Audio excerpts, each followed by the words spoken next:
वैज्ञानिक पनि होइन, केही पनि होइन, अहिलेको वैज्ञानिक महावीर पुन हो भन्छ होइन।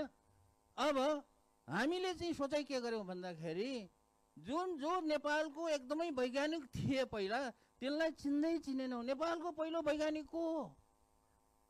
नेपालको पहिलो वैज्ञानिक भनेको जसले यो आयरनहरू चलायो, त्यो त सयौं वर्ष हजारौं वर्षदेखि एउटा गाउँमा बसेर त्यो गाउँलेहरूलाई चाहिने कुडो कोदालो हँसिया बन्चरो बनाउने वैज्ञानिकहरू त उनीहरू हो नि।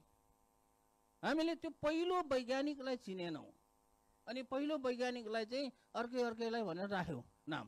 त्यस कारणले पहिलो वैज्ञानिकहरू जुन छ नेपालको भनेको आयरन चलाउनेहरू भए अनि उनीहरूले चाहिँ केही कुराहरू गरेर हाम्रो जीवन निर्वाहमा सहयोग गरे।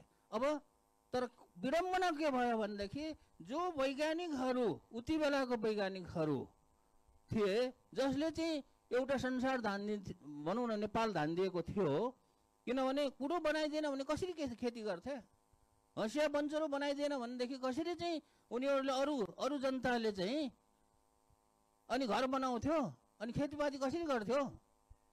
तर उनीहरूलाई